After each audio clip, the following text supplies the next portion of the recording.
MAMI TV की पुंजा तारामाथोगी खोमजिनजो पाव येंबिरिबा ख्वाइ पुनमकपु James नासेपमना तारामना ऑक्सबगा लोइनाना इकोकनोना कुरुमजरी ngasi phongkiba pause singdagi khomjinjo paudam lobirasi haukiba pungkun maria sida thokiba thodok wathok sing ahanbada onapam pause dagi lokachari bureaucrat officers sing communal oina thabak tawrambana manipur mai saklibani biren matamgi oiramba bureaucrat officers sing asi mabuk selpikpa amadi yamna communal oina makoi masa india ama oina IAS MCS oina thabak tawramde community adugi oina thabak tawrambadagi ngasi manipur asi mai saklibani haina chief minister N Biren Singhana fongdokre pau sina ponglafamgi headline oina fongli mayol gi lamsang khongsat loisinkhre leibak miam punna ngakmin nagadaba tongan ba firep sing lauthokre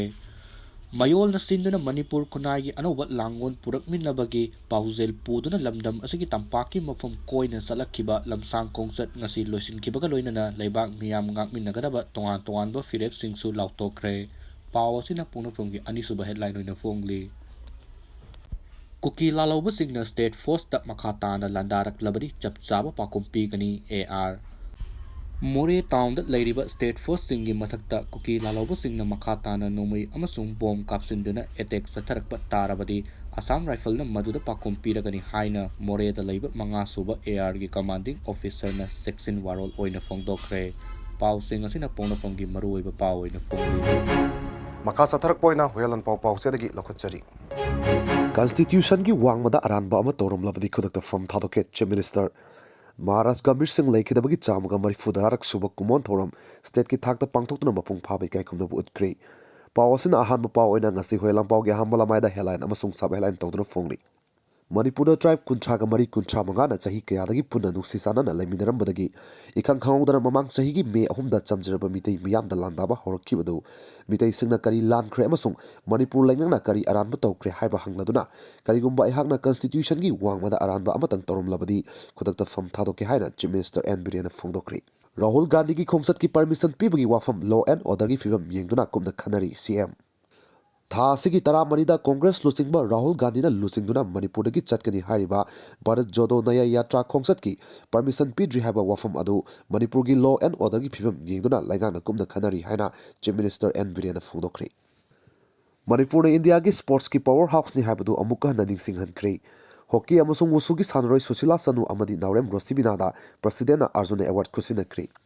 Pikraba Manipur dagi tongan masana singda thoidok hendokna mating leiba nupa amasung nupi sanor sing thoraktuna laibak asigi sangdamnabagi phambakta khaktan datana laibak asibu mahut sinduna malemda masak taklakpadagi state asibu sports ki power house ne haina rakibadu ngasi president Draupadi Murmuna sanaroi kuntarukta Arjuna Award khusin nakibada Manipur gi hockey sanaroi pukrambam Susila Sanu amasung wusugi sanaroi Naurem Rosibina da su khusin rakibada amukka na nixing hankre Amadi mayol gilam sangkongsat loisinduna warep tare lawkre bot sel lawduna isagi hak yolaroi mayol mamang thagi kunda senglaba kangla laifam ledagi Manipur Youth League mayol na sinduna aikhogi lawongi paujel puba lam sangkongsat lam thaduna garang phawda kilometer chatruk hena chalaba matung ngasi kwa lamdai bungdagi Manipur University campus tana laktuna miyamgi mifam public assembly pangthoktuna bot sel lawduna isagi hak amukha na yolaroi haiba yauna warep tare lawraba matungda loisinkhre Haiba pausing asina ngasi hoilam pauge hambala maida maroiba pausing ina fongli matung tarak poina sanga express pause dagi lokachari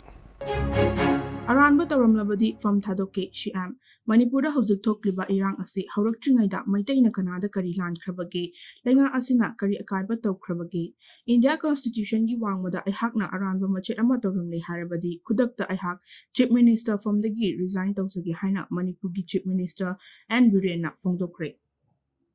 Mayogi numit kunga mathoini gi lamsang khongchat loisinkre mifam aduda declaration tare lauthokre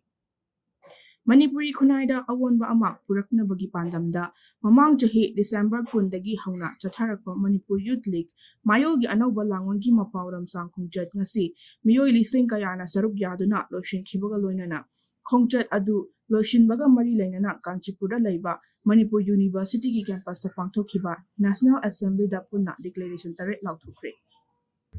GOCꯅ ꯃꯣꯔꯦꯒꯤ ꯐꯤꯕꯝ ꯌꯦꯡꯁꯤꯟꯈ꯭ꯔꯦ꯫ ꯏꯔꯥꯡ ꯃꯥꯌꯣꯛꯅꯔꯤꯕ ꯃ꯭ꯌꯥꯟꯃꯥꯔꯒ ꯂꯣꯟꯅꯕ ꯑꯃꯗꯤ ꯏꯔꯥꯡꯁꯨ ꯂꯩꯔꯤꯕ ꯃꯅꯤꯄꯨꯔꯒꯤ ꯉꯝꯈꯩꯗ ꯂꯩꯕ town ꯃꯣꯔꯦꯗ ꯉꯁꯤ ꯏꯟꯗꯤꯌꯟ ꯑꯥꯔꯃꯤ ꯑꯃꯗꯤ ꯑꯁꯥꯝ ꯔꯥꯏꯐꯜꯒꯤ ꯃꯀꯣꯛ ꯊꯣꯡꯕ ꯑꯣꯐꯤꯁꯥꯔꯁꯤꯡ ꯆꯠꯇꯨꯅ ꯃꯐꯝ ꯑꯗꯨꯗ ꯑꯣꯏꯔꯤꯕ ꯐꯤꯕꯝ ꯌꯦꯡꯁꯤꯟꯈꯤꯕꯒ ꯂꯣꯏꯅꯅ ꯏꯁꯇꯔꯟ ꯀꯃꯥꯟꯗꯒꯤ GOC ꯏꯟ ꯆꯤꯐꯉꯁꯤ ꯏꯝꯐꯥꯜꯗ ꯂꯥꯛꯇꯨꯅ ꯒꯚꯔꯅꯔ ꯎꯅꯈꯤꯕꯒ ꯂꯣꯏꯅꯅ ꯃꯅꯤꯄꯨꯔꯒꯤ ꯍꯧꯖꯤꯛ ꯑꯣꯏꯔꯤꯕ ꯐꯤꯕꯝ ꯃꯇꯥꯡꯗ ꯈꯟꯅꯈ꯭ꯔꯦ꯫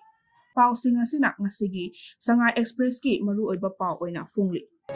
ꯉꯁꯤꯒꯤ ꯑꯣꯏꯅꯗꯤ ꯃꯃꯤ ꯇꯤꯚꯤꯒꯤ ꯄꯨꯡꯖꯥ 19ꯒꯤ ꯈꯣꯝꯖꯤꯟꯖꯕ ꯄꯥꯎ ꯌꯦꯡꯕꯤꯔꯤꯕ ꯈ꯭ꯋꯥꯏ ꯄꯨꯝꯅꯃꯛꯄꯨ ꯑꯃꯨꯛꯀ ꯍꯟꯅ ꯏꯀꯣꯛꯅꯣꯅ ꯈꯨꯔꯨꯝꯖꯔꯤ꯫